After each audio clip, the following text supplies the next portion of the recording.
All right, happy Monday, friends. Took the weekend off from Soph's reading corner. Well, from reading to you guys. I read a lot this weekend, but not kids' books. Jet's going over. So today I thought I'd read one that I just recently purchased at a thrift store. My friend Shireen recommended it to me. She grew up loving it, and I have never read it, so maybe it's familiar to you, maybe it's not. But it's called Katy No Pocket by Emmy Payne, and the pictures are by H.A. Ray.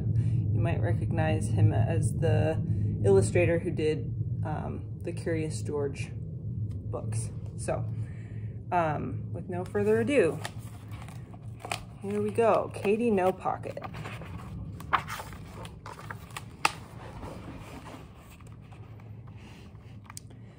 Big tears rolled down Katy Kangaroo's brown face.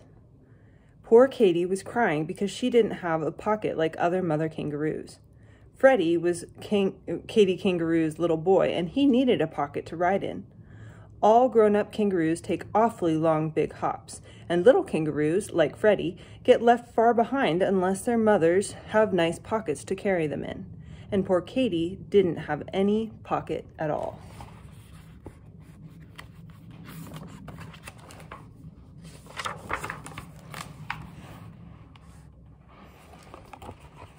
Not sure how to, I haven't figured out a good setup yet. Okay. Katy Kangaroo cried just thinking about it, and Freddie cried too. Then, all of a sudden, Katy had a wonderful idea. It was so wonderful, she jumped 6 feet up in the air. The idea was this. Other animal mothers had children, and they didn't have any pockets. She'd go and ask one of them how they carried their babies. Freddie looked all around to see whom to ask, and Katy looked all around to see too. And what they both saw were two bubbles rising up from the river right beside them. "Mrs. Crocodile," said Katy, feeling lots better already. "She hasn't any pocket. Let's ask her." A lot of big muddy bubbles came up through the water, and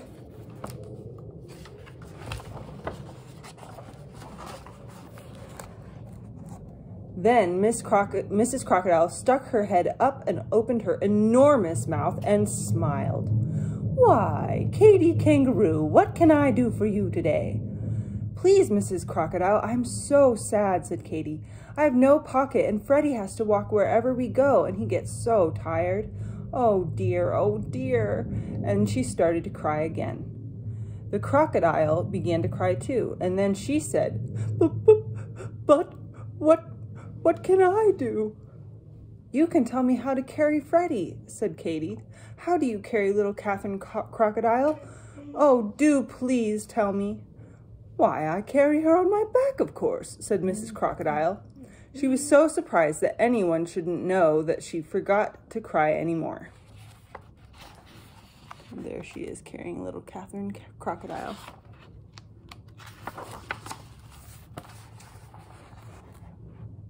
Katy was pleased.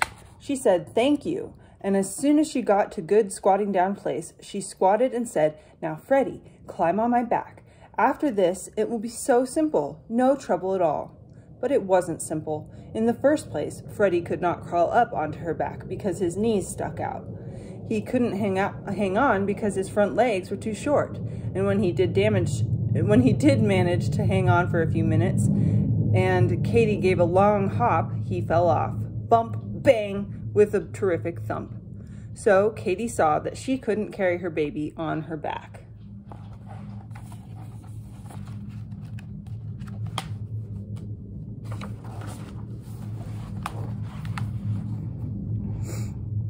Katy and Freddie sat down again and thought and thought.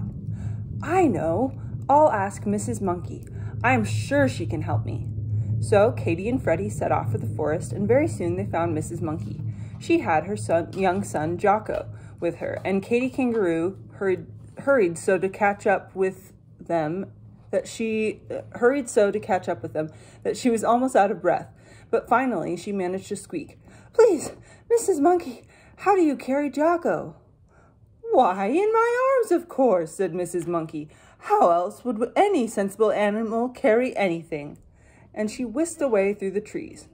Oh dear, said Katy, and a great big tear ran across her long nose. I can't carry anything in these short little arms. Oh dear, she wasn't any help at all. What are we going to do? And she just sat down and cried harder than ever.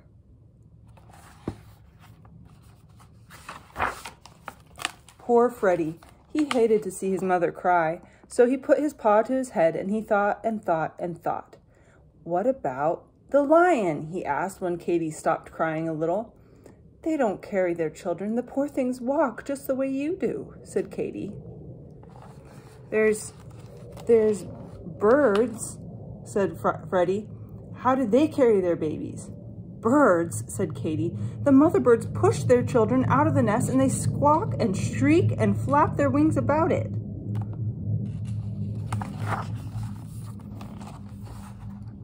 Then, all of a sudden, Katy Kangaroo stopped crying and looked at Freddie. They do say that the owl knows almost everything, she said slowly. Well then, for goodness sake, let's ask him, said Freddie. They found the owl asleep in an old dead tree. And he was cross because he didn't want to be waked up in the middle of the day. But when he saw that Katy was so sad, he came out blinking and ruffling his feathers and said in a scratchy voice, Well, what is it? Speak up and speak loudly. I'm deaf as a post. So Katy stood under the tree and screamed at him, I'm a mother kangaroo, and I haven't a pocket to carry my child in. How shall I carry him? What shall I do? Get a pocket, said the owl, and went to sleep again. Where? Cried Katy. Oh, please don't go to sleep before you tell me where. How should I know? Said the owl. They sell that sort of thing in the city, I believe. Now kindly go away and let me sleep. The city, said Katy, and looked at Freddie with big, round eyes. Of course, we'll go to the city. Katy was so excited that she almost left Freddie behind as she went leaping over the bushes and hopping along the path, singing in a sort of hummy way a little song she had just made up.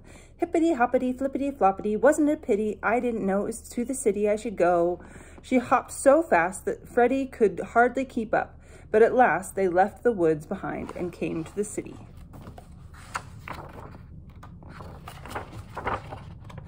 Some of these pages stick. Where there were stores and houses and automobiles. The people all stared and stared at Katy, but she didn't notice it. She was looking for pockets, and she saw that almost everybody had them.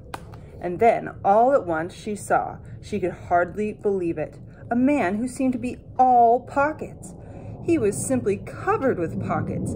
Big pockets, little pockets, medium-sized pockets. I don't know if you can see. There he is. There's Katy looking at him.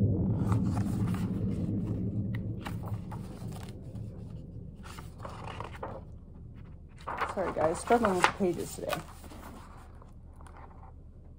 Katy went up to him and laid a paw on his arm. He was a little frightened, but Katy looked at him with her soft brown eyes and said, Please, dear, kind man, where did you get all those pockets? These pockets, he said. You want to know where I got all these pockets? Why, they just came with the apron, of course. You mean you can really get something to put on with all those pockets already in it? Asked Katy. Sure you can, said the man. I keep my hammer and nails and tools in my pockets, but I can get another apron, so I'll give you mine. He took off the apron. There he is.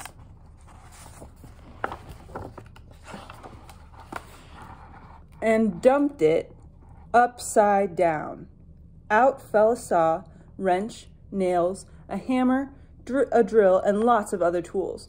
Then the man shook the apron hard and turned it right side up again and hung it around Katy's neck and tied it behind her back.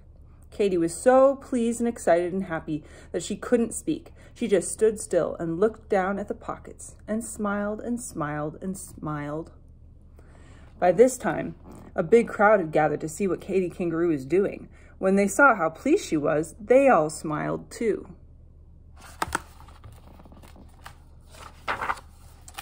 At last, Katy was able to say thank you to the nice, kind man. And then what do you think she did? She popped Freddie into a very comfortable pocket, and she hippity-hopped home faster than ever before, because, of course, she didn't have to wait for Freddie. There they are.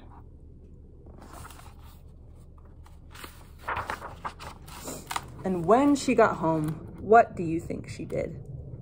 Well, she had so many pockets that she put Freddie into the biggest one of all. Then into the next largest, she put little Leonard Lion. Thomas Tortoise just fitted into another pocket. Sometimes she had a baby bird if its mother was busy at a worm hunt, and there was still room for a monkey, a skunk, a rabbit, a raccoon, a lizard, a squirrel, a possum, a turtle, and a frog, and a snail. Look at all of them run into her pockets.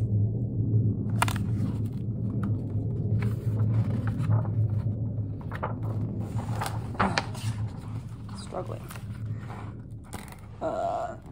So now all the animals like Katy's pockets better than any other pockets in the whole forest. And Katy Kangaroo is very happy because now she has more pockets than any mother kangaroo in the world. Yay! Look at all those happy animals. And then there's the grumpy owl. The end. That was a fun one. I liked it. Guys, I'll have to let me know what you think. Thanks. Bye.